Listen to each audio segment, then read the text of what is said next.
Thank you all for coming. I just spent an hour with employees here within the Department of Corrections, and specifically the majority of them were from this facility here, discussing some of their concerns and some of the changes that have already been made in light of an email request that we received back in May, and then some decisions that have been made in the last 10 days. So again, to reiterate some of the time frame, about 10 days ago, I received a preliminary report of an investigation that I had authorized to happen based on the whistleblowers' complaints that had come into us.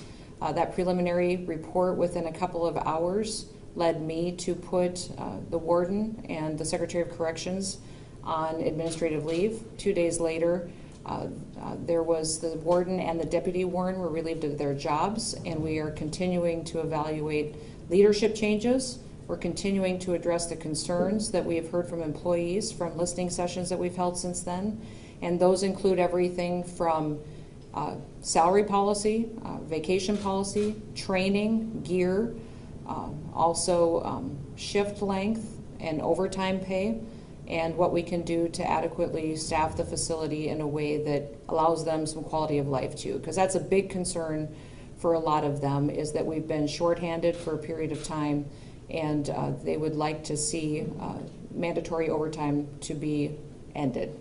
But with that, I know you all have some specifics. I'll let you ask questions based on what questions that you have. I have a two-part question, Sure. a question and a follow-up. Beginning in 2016, our KELOLAND News investigations exposed all of these same kind of problems in all of the facilities throughout the state. Are you conducting internal investigation and reviews on all of the prison facilities or the DOC facilities, or just this one? Yes, all of them. And we have had a salary policy review proposal ongoing for many, many months already. We knew that was something that needed to be addressed because we aren't staying competitive with our county jails and other areas that we have those in the corrections facilities and keeping that kind of staff. We also last September or August, I believe, did the national campaign for law enforcement officers and correctional officers, asking people to come to South Dakota and be a part of this state and move their families here.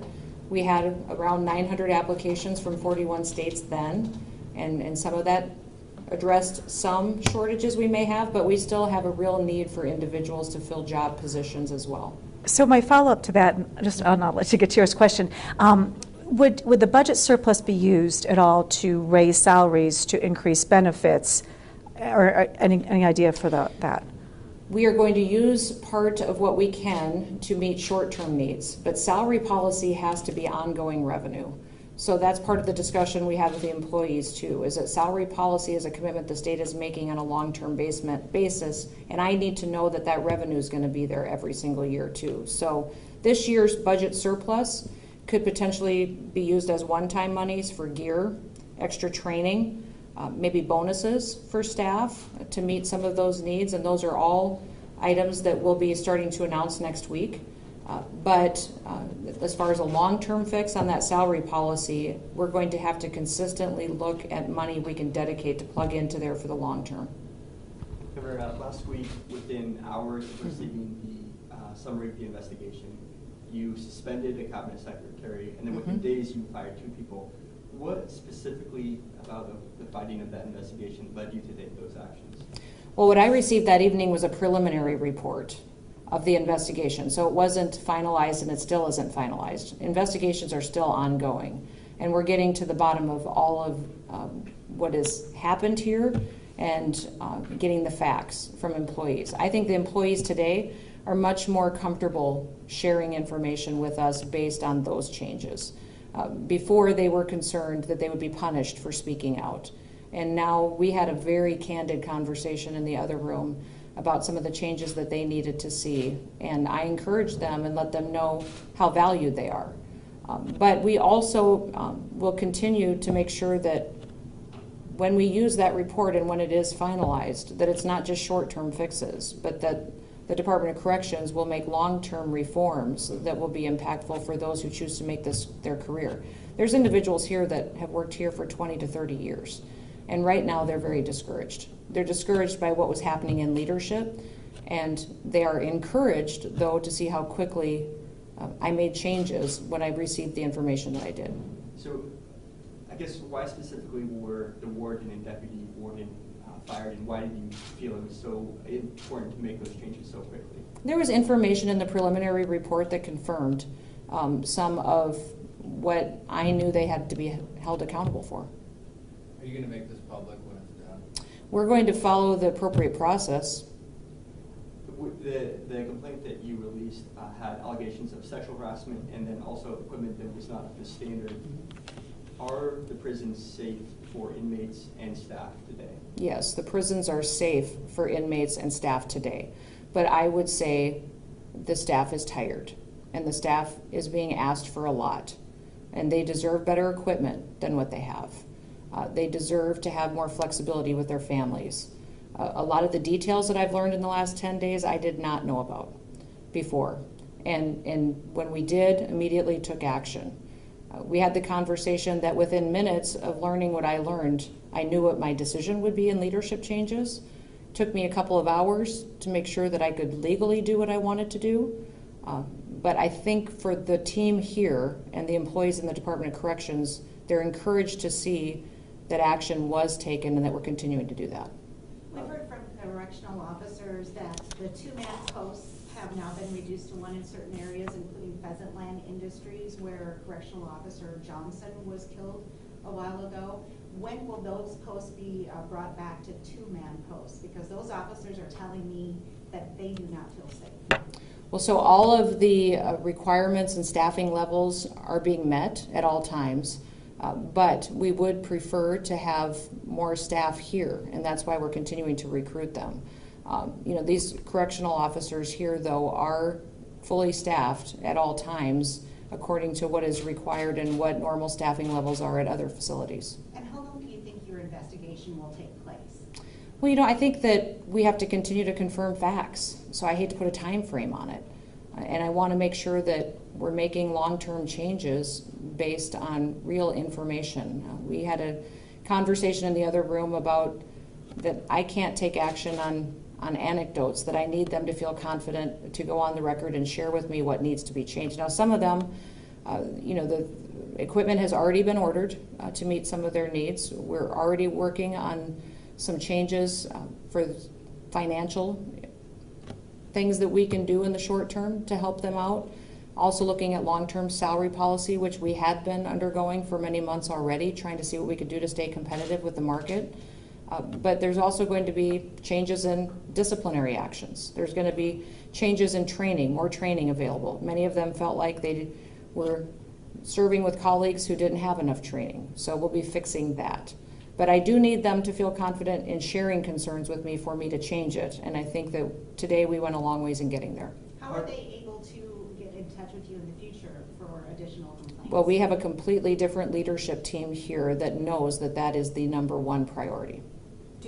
Part of the complaint touched on changes to the state employee health care plan. That was a change that you pushed this year. Do you hold yourself partially responsible for that and for the complaint? The state employee health plan was digging a deficit every single year. We were backfilling that state employee health plan because it was a self-funding, self-sustaining health plan. And so for reasons to reform that, give better policies and make them available for state employees, give them more options, many people were discouraged to see that it also cost them more.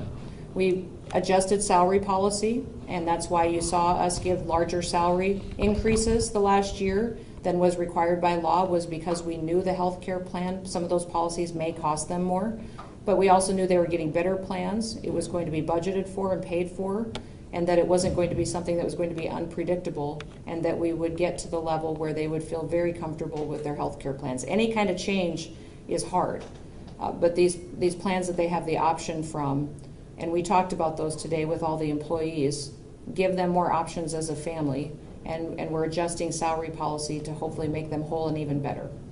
Can you share specific misconduct that led to the firing of Young and Dreisky? I can't. I will tell you that when I got the email, I took it extremely seriously and started an investigation right away. And when I received the preliminary report on that investigation about 10 days ago, we immediately took action. What about the other two on administrative leave? They're still getting paychecks. Do you expect And to take? that's because we haven't gathered all the facts as to what happened with their role in the situation. And will any other administrators? It's possible.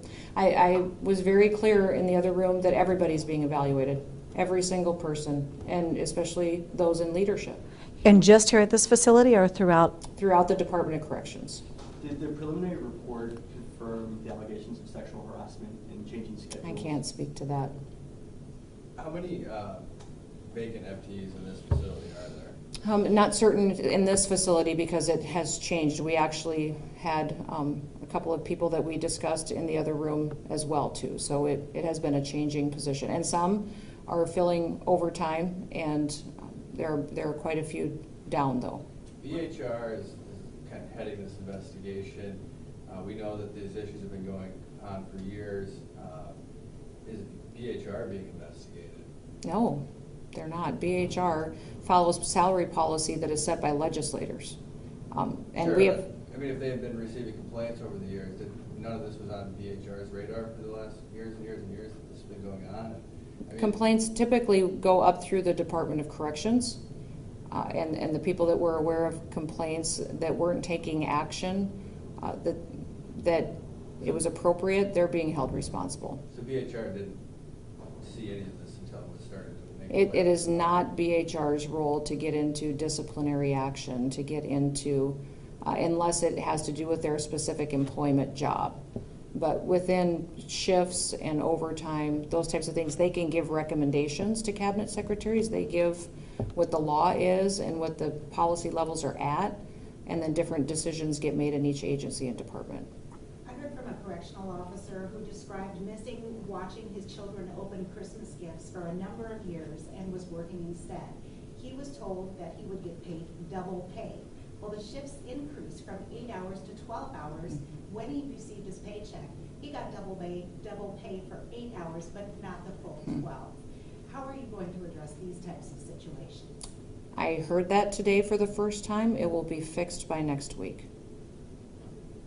Can you describe what the investigation will look like by your cabinet secretaries going forward? You said that you were going to hire or commission a third-party investigation. Has that happened? And what does that look like? Yes, we have other proposals that are out for individuals to come in and do a whole review. We should have those proposals back to us by next week, and then they'll be able to choose one that will come in and do a full comprehensive review on the Department of Corrections. Is someone else having to do Secretary Gill's job while she conducts this investigation? Yes, she is still engaged in her job, but also I have a policy staffer that is filling in as interim. And with correctional officers lasting here for about 3 years, high turnover has always been an issue with our prisons. How do you propose correcting that? Through higher pay? Yes, I think higher pay, but also make it a rewarding experience when they're exhausted, tired and missing their family and missing important events. I think that affects their ability to stay in a job long term. So fixing also shift schedules, our ability to give them some flexible work environments is incredibly important. But I don't want anybody to misunderstand me. This is a hard job.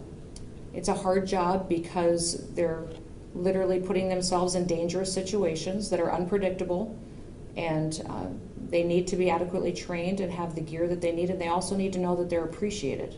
And I feel as though at times necessarily the individuals who work here have not known how appreciated they are. Have you heard any reports about an officer who would retire and then does what is called double dipping, where they return on a part-time basis, they're receiving their pension and also getting paid as a part-time correctional officer? That has not been brought to my attention on correctional officers, although I do know that there has been some precedent for that with other state employees. So that has occurred? It has in the past. I know there's, in the years past, that has happened before. So it wouldn't be shocking to me to hear that that is happening, but I would have to look into it because I can't confirm or deny it. Is that something you'd be in favor of? I need to look at it and understand. You know, we have an incredible shortage here right now. So I think that people who would like to serve and work here, we should recognize the need to fill some of these shifts. Sexual harassment allegations really are nothing new within the DOC system. There have been several federal lawsuits filed by people with accusations of sexual harassment. So what's different this time for you to step in and take action? Are you referencing a specific accusation Well, that happened since there I've was been governor? Yeah, I'm not sure if you were governor or not. I know, that's what I don't know if there's been another one. A previous deputy warden sued in Springfield. I know there was a correctional officer here that sued federally in the Okay. past. Well, they're taken incredibly seriously by me. And there was no doubt in my mind, based on the preliminary report that I saw, that we needed to make changes immediately. What about nepotism here? Mhm. I know there's one I've married heard- couple that works here. They work in different areas.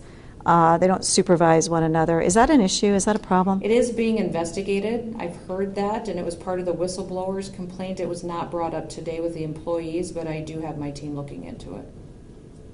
What about the bed bug situation? We're hearing it's quite extensive in Springfield and that it's also an issue here in Unit C. Mhm. Is that a part of a prison sentence, that someone should be locked in a cellmate with bed bugs and only provided a can of spray once a week that only keeps the bed bugs at bay for a few hours? No, that's not an acceptable situation, and we have been working to address it, and they have not been successful so far. So we're going to have to take much more aggressive action. Has anybody, I mean, you announced the 2 terminations and the 2 leaves of absences. Have there been other employees that have been terminated since this all started? And None have that been I could, publicized? none that I could confirm for you today. Are you looking at complete prison reform, overhaul of our entire DOC system? And how much would that cost? Well, I have been looking since I've been governor at our facilities, which I think need to be replaced. You start looking at those facilities and getting them up to standards, that would build in efficiencies. It would ease staffing requirements. If you have new technologies and designs that make a safer environment, obviously with all the facilities we would need, it's a big bill to build new prisons and to do that. But that has been something that I have been studying and looking at for a couple of years now. Salary policy has, but now that we have this many different complaints that have been brought to my attention, we are looking at evaluating every single policy in DOC to make sure that we are doing a good job at training people, equipping them, putting them in safe positions, and allowing them to be successful in their jobs.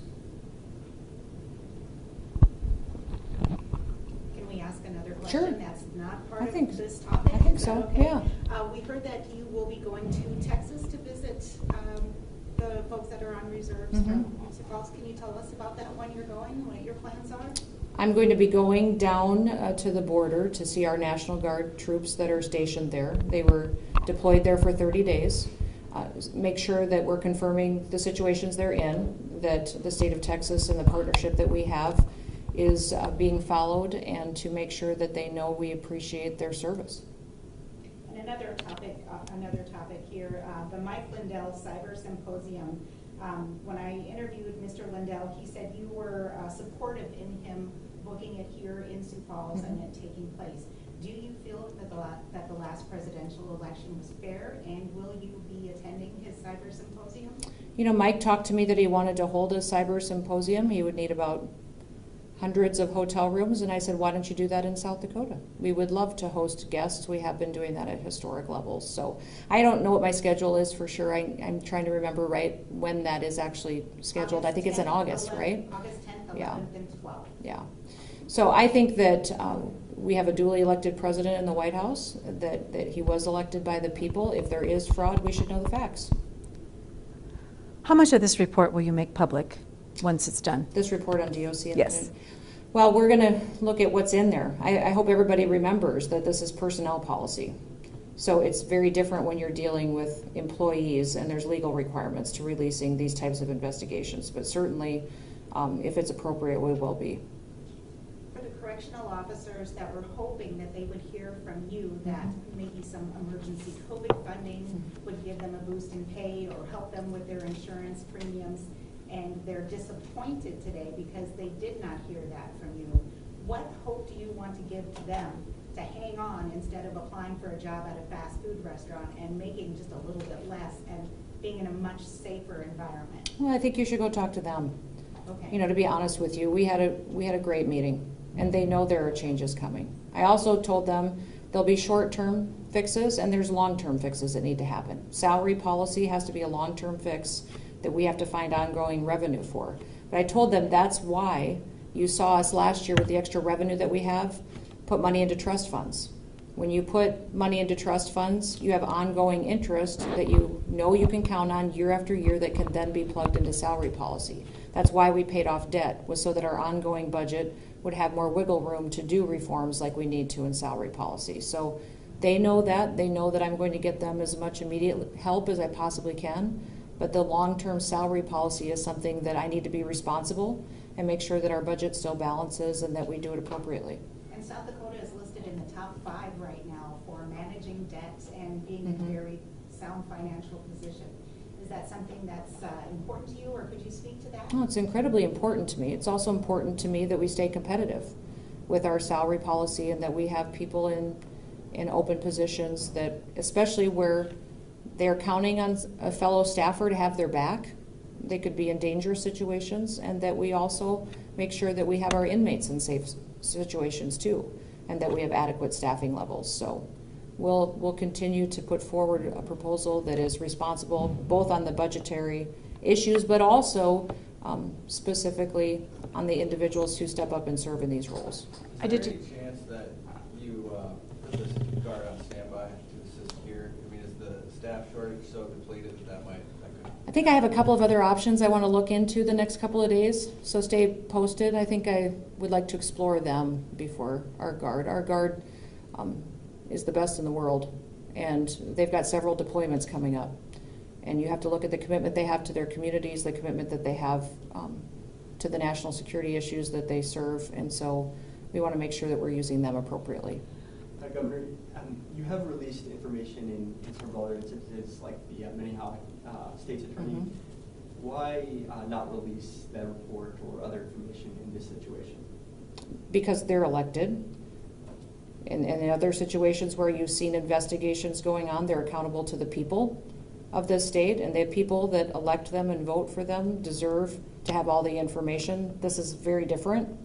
This is an HR issue with an employee that works for the state, and there's different types of things I have to take into consideration with these types of investigations. And it's not optional. I hope you guys realize that. I have legal requirements that I follow. And the reason that I follow them is so that I don't expose the state to inappropriate situations where the state could end up liable for litigation costs. And so, I will give people as much information as I possibly can at the time it's appropriate and when it's appropriate. A lot of the conversation seems to be around staff, quality of work conditions and whatnot. Is there any of this have to do with staff and inmates? And I ask that because I think the deputy warden primarily handled programming for inmates and didn't manage a lot of staff. So I can't speak to that. I was going to ask a similar question. What about the inmates and all this? I mean, you are talking about changes for DOC staff, but are you also looking at changes for inmates, better food, better conditions, treatment? Well, we did put in air conditioning here. I hope everybody knows that cost us millions. The last time I came through the penitentiary, I was not happy with the environment that our inmates were in and our correctional officers were in. And so there is air conditioning in there, a day like today, in a brick building that's as old as the main building is, was incredibly unbearable. So my job is to make everybody's quality of life as best as I possibly can while they're here. And is there air conditioning in Springfield? I believe there is. The real issue was here, where the biggest challenges were, and so we got it done. I received a report that there was not air conditioning in Springfield, and the description was scratching from the bed bugs and the heat and no air conditioning. Oh, okay, let me check into that. Let me check into that. I wasn't aware of that. Okay. Warden Young oversaw more than just this facility, correct? He oversaw a couple other DOC facilities? Well, they were tied to this facility, though. There's different, yes, units. Okay. Anything else? I received a letter from a lifer here in the penitentiary, and was hoping that South Dakota would take on more of a rehabilitation type of protocol, like the North Dakota prison. And the concern from this person that sent me the letter was saying, people come in, they do their time, but how are they going to make their life better? And I realize they need to reach out and accept that offer, but this lifer is hoping that there can be more rehabilitation, more skills to be learned, so that they can be productive and we don't have repeat offenders. I agree. What are your thoughts on that? I agree. We've been discussing this and our ability to have, first of all, addiction counseling, mental health counseling, skills training. All of that is dramatically impacted by our facilities. And that's one of the things that's been driving that conversation is literally do not have rooms that I can do addiction counseling in. Do not have facilities where I can teach skills that they could use when they leave. So we have some here at this facility and a few at the women's prison. We've discussed and debated being able to add that at different campuses, but it is definitely a priority of mine. It's the big bill and the big cost of adding those. But I think what North Dakota is doing is fantastic. I've spent hours talking to the governor of North Dakota about it. He and his wife are passionate about their reforms that they've made, and I would love to see something like that facilitated here. We're just continuing to struggle with our lack of facilities to host that type of interaction. I would love it if we could get our legislators to start thinking about this as a priority as well. Speaking of legislators, I reached out to Reynold Nezabud, who this penitentiary is in his district, about 2 hours ago, and he said although he had lunch with someone, I believe from your staff yesterday, he was not even made aware of this taking place today or your visit until I reached out to him. So is that part of the communication issue with other legislators to work together on this? No, I think that legislators definitely will reach out and find out how they want to be involved. I was not aware that Reynold had any inquiries as to what was going on here. All right. Thank you. Thank you.